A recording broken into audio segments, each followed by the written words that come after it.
नमस्कार, पिंकल मेहरा दोगरा जमीन। जैसे आप सबको पता कि लोकतंत्र का पर्व कहे जाने वाले सबसे बड़े चुनाव लोकसभा चुनाव का बिगुल बज चुका है और हर पार्टी अपने अपने लेवल पे जनता को लुभाने के लिए कोई कोर कसर नहीं छोड़ रही है। वहीं बात करें जम्मू कश्मीर में भी जो चुनाव है वो लोकसभा का अब इंटरेस्टिंग होता ही आ रहा है। जम्मू की लोकसभा की सीट की बात करें, जम्मू की लोकसभा सीट के लिए भाजपा की ओर से जुगल किशोर हैं और जो कि कांग्रेस की ओर से रमन भल्ला जी हैं। वहीं कठुआ दोदे वाली सीट की बात करें, वहाँ पे मुकाबला इस समय त्रिकोणीय हो चुका है। वहाँ पे जहाँ पर इंडिया अलायंस की तरफ से कांग्रेस की तरफ से चौधरी लाल सिंह है, भाजपा की ओर से पीएमओ में मंत्री रहे डॉक्टर जितेंद्र सिंह है, वहीं डीपीएपी के जीएम सरूरी है। और वहीं बात करें अनंतनाग राजौरी सीट के लिए, उसके लिए भी एनसी की तरफ से जो है मियां अल्ताफ को उतारा गया और वहीं डीपीएपी के गुलाम नबी आज़ाद जो है वो इस चुनाव लड़ेंगे।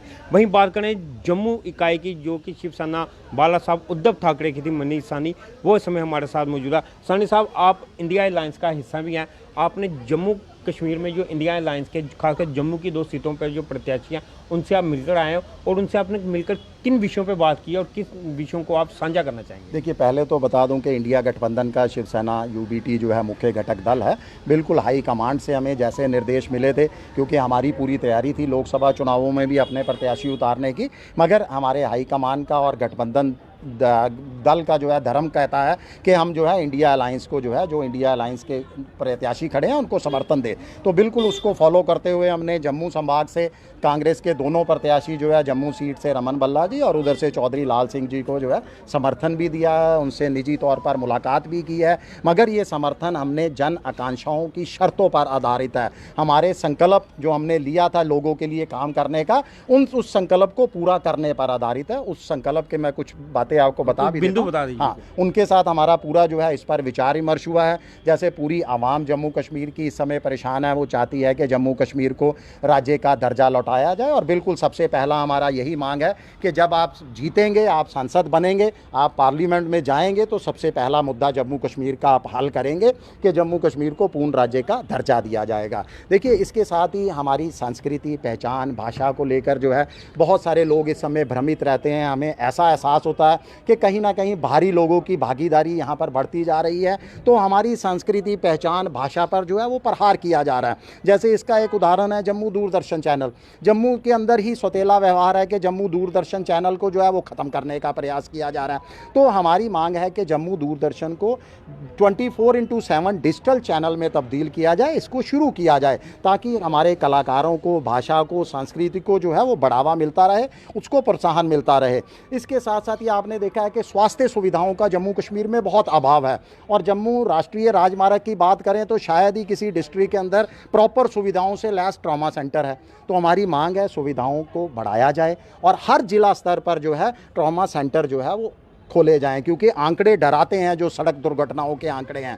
इसके साथ साथ ये आपने देखा है कि डेली वेजर लगातार जब से जम्मू कश्मीर का पुनर्गठन हुआ है, मुझे लगता है कि कई पिछले महीनों से जो है वो लगातार धरना प्रदर्शन पर बैठे हैं। तो उनकी मांगों पर विचार किया जाए, उनकी मांगों का हल किया जाए। पीओजेके के साथ इन्होंने बहुत वादे किए थे बीजेपी शासनकाल के दौरान ही। उन मांगों को जो उनके साथ जो वादे थे उनको भी जो है पूरा किया जाए।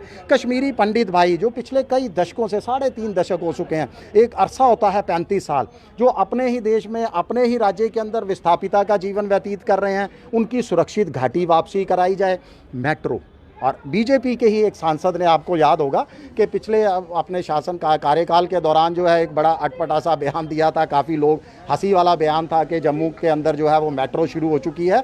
बिल्कुल उनके बयान के बाद अब जम्मू कश्मीर के वासी चाहते हैं कि यहाँ पर भी जो है यहाँ के लोगों को भी मेट्रो की सुविधा दी जानी चाहिए। और हमारी मांग है कि जम्मू कश्मीर में भी मेट्रो परियोजना जो है वो जल्द से जल्द शुरू की जाए। तो इस तरह के तमाम मांगों की हमारी जो जन आकांक्षाएं थी, जो हमारे नेताओं का संकल्प था, उन संकल्प पर विचार विमर्श किया गया है। और मैं आपको बता दूं कि हमें पूरा आश्वासन दिया गया, पूरा भरोसा दिलाया गया है दोनों उम्मीदवारों की तरफ से कि इन तमाम चीज़ों पर जो है वो काम किया जाएगा। इन मुद्दों पर जो है हर हल करने के हर संभव प्रयास किए जाएंगे और आप जो है निश्चिंत रहिए। उसके बाद हमने आज फिर जो है दोबारा अपील की है अपने तमाम कार्यकर्ताओं से, समर्थकों से, जम्मू कश्मीर के वासियों से कि अपने मतदान का प्रयोग कांग्रेस प्रत्याशियों को जिताने के लिए करें और जिन्होंने जम्मू कश्मीर के साथ छल किया है, विश्वासघात किया है, उनको सबक सिखाएं।